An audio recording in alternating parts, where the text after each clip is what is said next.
Hello drivers! The Crew Motorfest releases this week and there is already a lot of video reviewing this driving game by Ubisoft, so instead I'm here to provide you with a different perspective, my personal impressions as a dire driver fan. Hello driver, I'm Kara. Let me assist you in choosing a playlist. I will be looking into the highlights and the not so great aspects of the game, all while keeping in mind the unique driver fan perspective. But first thing first, thanks to Ubisoft for sending me the Ultimate Edition of the Crew Motorfest, which included a 3-day early access. So this video will feature 3 parts. First, what the Crew Motorfest does better than the previous iterations, then what the Crew Motorfest still does and that's maybe something that driver fans will not like, and finally what the crew still does not, and especially in this part we will see critics about the game design. But first, what it does better. Motorfest brings a breath of fresh air to the crew experience by improving several key aspects compared to the previous iterations of the series. First, the handling. The handling of vehicles in Motorfest has seen significant enhancements. The responsiveness and overall feel of the cars have been refined, making for a more enjoyable and precise driving experience. While it might not quite reach the pinnacle set by Driver San Francisco, it still managed to provide a noticeable improvement over past iterations of the game. For example, it takes a lot of distance to brake efficiently, and the same goes if you try to take a turn with too much speed. However, this good point is undermined by the collision system, but we will get to that very soon. Now, about the steering wheel and movement, it's also a noteworthy improvement in Motorfest, which is the depiction of hand movement when using a steering wheel in the cockpit view. Though these movements may be a tad rapid at times, they add a layer of realism and immersion of the game. As a driver fan, of course, you already have experienced this in Driver San Francisco, and here in Motorfest it's a subtle touch to contribute to the overall sense of being in control of the vehicle, but again, it is not as great as what we experienced in Driver San Francisco, but still an improvement. The real one, maybe even better than the one in Driver San Francisco, is the sound design. So the Crew Motorfest is really great with sound design, immersing player in the roaring engine, screeching tires, and authentical environment audio that brings the game's worlds to life. At least this part of the world, we will get to that later.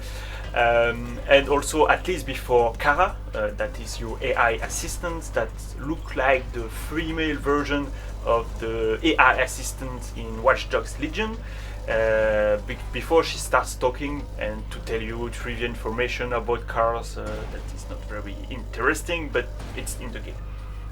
And finally, one cool addition is the car show, so it's acting as a hub, and this feature is a promising addition to the game, but it could use some fine-tuning, so let me explain. Basically, it hosts a weekly community contest centered around a specific team, and the players can submit their car along with custom liveries, and then the community gets to vote for their favorite one. So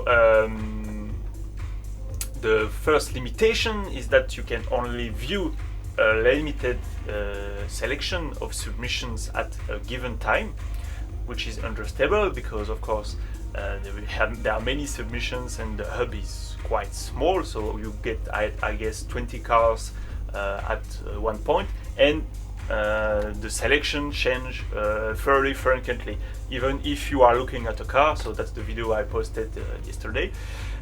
So to improve the experience, it would be great if there were better filters or more options to browse through the selection before casting your vote. Currently, the 10 top cars in this contest don't seem to garner many votes, suggesting that this feature might not be very popular at the moment, or at least the way you can vote.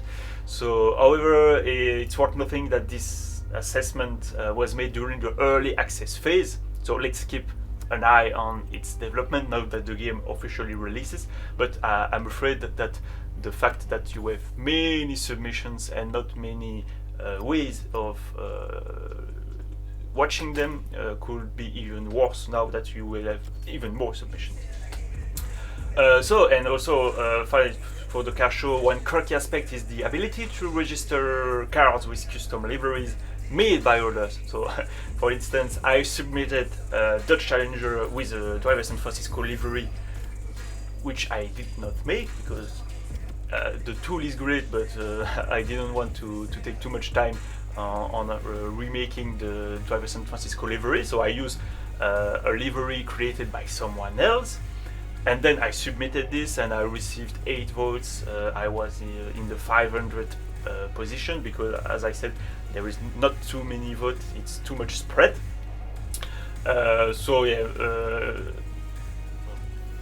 And interestingly, I even spotted another Driver San Francisco livery during the same contest. But again, I don't know if that player made the livery or just took, like I did, one from someone else. So. Currently the team is focused on pop culture, so as I said, the team changes each week, and you're limited to submitting custom liveries for just 3 cars that are one from Jurassic Park, Back to the Future, and I don't remember the last one, but it means that at the moment you cannot submit the Dodge Challenger, so no Tanner's cars at the moment. And let's see how this feature evolves, because it has potential. It's not the only one that has potential, but I will get back to it. Now, what the game still does, and in this case, as a driver fan, the Crew Motorfest continues to exhibit certain limitations that have persisted from previous iteration of the series, at least with my assessment criteria, I would say. First is the progression. A good point to start is that at least the currency is not based on followers like the previous The Crew, but the progression system in Motorfest is still about collecting car parts, fulfilling playlists over and over. So it does not provide players with more compelling reasons to keep playing and working toward the goals. So you're not invested in the game world either, because it does not provide any suggestions as to why you should care about the car shows, no cutscenes beside the introduction, no recurring characters beside the ones talking on the radio during events, but they will only give you generic dialogue or car trivia, so nothing that will make you want to complete the next task to find out what happens next. So, my first issue is Motorfest, but the main one, and I think you will all agree if you look at the gameplay footage, is the collision physics. So while the game has made strides in improving its handling, the collision physics still leave something to be desired. So collisions between vehicles can sometimes feel overly forgiving or lack the realistic impact and damage modeling that will enhance the fun factor and the rewarding feeling of properly weaving into the traffic.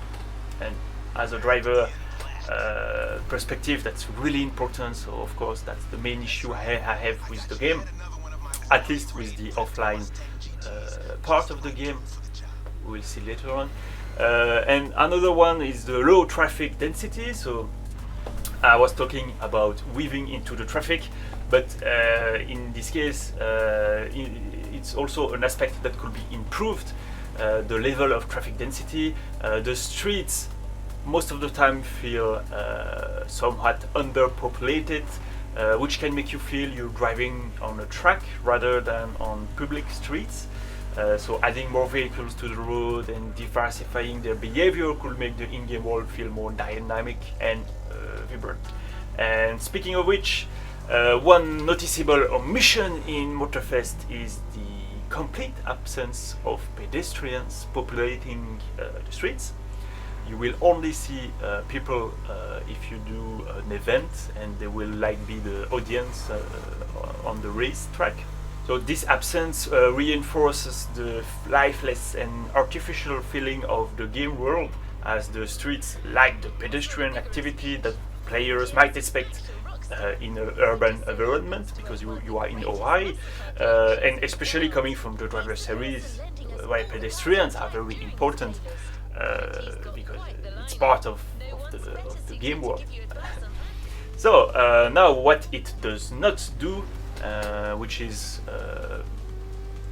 another way to phrase critics.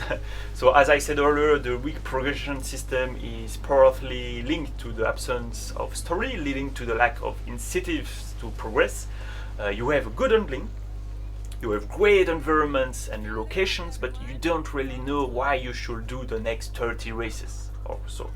Sometimes you will be driving in a race, hearing generating stuff said to you on the radio, and you will be wondering why you are doing this, expecting that the car show could have something else or anything that will raise the stakes of the 10th race you're doing in a row, if you know what I mean. So even with a joyful setting, because that's really what Motorfest is aiming at, it could have been possible to offer a storyline to keep the player engaged. At least it is something I need in an offline game mode, and it is why I usually prefer urban driving game over racetrack games, because usually they have a storyline. So in summary, Motorfest shows a commitment to enhancing the driving experience in several key areas. The refined handling and steering wheel movements contribute to making the game more enjoyable and immersive for players. That must be said. The good points, but even if they may not match the pinnacle set by past driver titles like Driver San Francisco, just to name it. Furthermore, its persisting issues still leave room for further enhancements to provide a more engaging and immersive open-world driving experience, even without aiming to be a driver game. Finally, some game design ideas are compromising my medium to long-term desire to play, even with the post-launch content that will only add things to buy and collect, but still without providing any reasons to do so, at least in the offline segment of the game. So the game's lack of diversity become evidence as you spend most of your time either racing or moving from point A to point B. So it is in stark contrast to previous driver games, especially San Francisco, which excelled in offering a wide variety of objectives and motivations to keep players engaged in its game modes and missions. Unfortunately, Motorfest does not include any missions or even a basic storyline. So, Motorfest successfully accomplishes what it set out to do, that I assume serving as a tribute to car shows and spreading positive vibes. However, it may not fully satisfy dire driver fans due to its deviation from this series' core formula, which is the thrilling Hollywood-style car chases and an exceptional physics system, all wrapped in a more serious tone. And I'm enjoying the game, don't get me wrong, but I haven't talked yet about the best game mode in my opinion in the Crew Motorfest, which is Demolition Royale. It has in fact a lot of potential, and I hope that the team at Ivory Tower will focus on this one and keep giving it content in the post-release window, but that will be for the next video. And before this, it's time to thank the supporters of the channel, rightly named the WeDriver Club. Thanks to DriverDimension.com, French Contact, Neurosins, Take On YouTube, Paul Lanois, Mut, David Autosport and Denis Frontier. Join the WeDriver Club to unlock exclusive emojis, videos and a free highlight comment in the live stream chat. I will start streaming again soon on the Crew Motorfest and more, so that's the best time to join. In any case, see you soon, drivers.